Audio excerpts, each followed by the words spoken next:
అంటే ఎవరైతే దుండగుడు ఉన్నాడో అతన్ని ఒమర్గా గుర్తించామని కూడా హైదరాబాద్ కమిషనర్ సజ్జనార్ చెప్తున్నారు. అతని పైన కూడా ఈ గతంలోనే ఒక 20 వరకు కూడా కేసులు ఉన్నాయని చెప్తున్నారు. 2 పీడీ కేసులు ఉన్నాయని చెప్తున్నారు. గతంలో కూడా ఒక 2 సంవత్సరాలు కూడా జైలు శిక్ష అనుభవించి 4 సంవత్సరాల క్రితమే అతను విడుదల పైన బయటకు వచ్చాడని కూడా చెప్తున్నారు.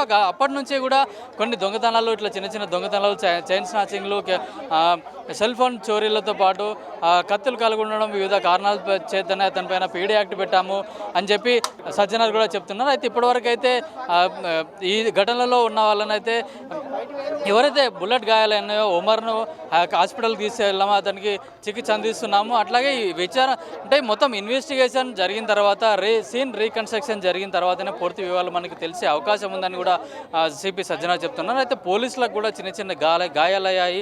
వాళ్ళని కూడా వెంటనే ప్రైవేట్ హాస్పిటల్ తీసుకువెళ్ళి వాళ్ళను చికిత్స చేపిస్తున్నాము. నేను ఇప్పుడే అయితే అక్కడికి వెళ్ళి చూసి వస్తున్నాను పోలీసులు ఏ విధంగా ఉన్నారని కూడా డీసీపీతో పాటు కూడా కానిస్టేబుల్ ఎవరైతే ఉన్నారో అతను కూడా చికిత్స పొందుతున్నారు. చిన్న చిన్న గాయాలయ్యాన్ని కూడా సిపి చెప్తున్న పరిస్థితి. అయితే ఎవరైతే హైదరాబాద్లో శాంతి భద్రతల విఘాతం కలిగిస్తారో అట్లాంటి వాళ్ళపైన కూడా ఇట్లాంటి దోపిడీలు, అట్లాగే chain snatching, cell phone snatching చేసే వాళ్ళు ఎవరైతే ఉన్నారో, దొంగలు ఎవరైతే ఉన్నారో వాళ్ళందరికీ కూడా ఒక హెచ్చరికనైతే కమిషనర్ అయితే జారీ చేయడం జరిగింది. హైదరాబాద్ అసాంఘిక కార్యక్రమాలు చేపట్టినా కూడా, అశాంతికి గురి చేయాలని చూసినా కూడా వాళ్ళని ఎట్టి పరిస్థితుల్లో కూడా మేము వదిలిపెట్టబోమని కూడా సిపి సజ్జనార్ కూడా ఒక హెచ్చరికనైతే జారీ చేశారు. అంటే మొత్తానికి ఈ ఘటన మాత్రం హైదరాబాద్తో పాటు రాష్ట్ర వ్యాప్తంగా కూడా ఒక సంచలనంగా మారింది. ఎందుకంటే ఒక డీసీపీ స్థాయి అధికారి పైన కూడా దాడి జరగడంతో ఇట్లాంటి ఘటనలు జరగడం, అంటే మొన్ననే నిజామాబాద్లో కూడా ఒక కానిస్టేబుల్ చంపి అతను పారిపోవడం జరిగింది.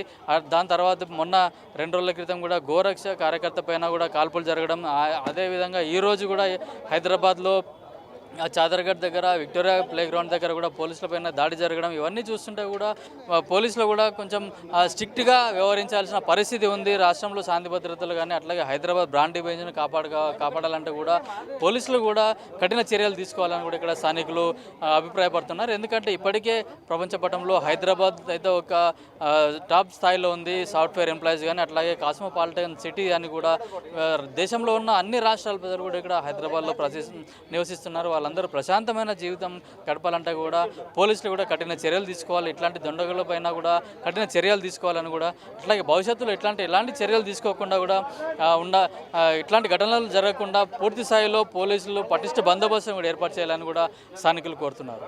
కెమెరామెన్ తరుణ్తో Kiran Kumar, Victoria ground, Pallavi TV, Hyderabad.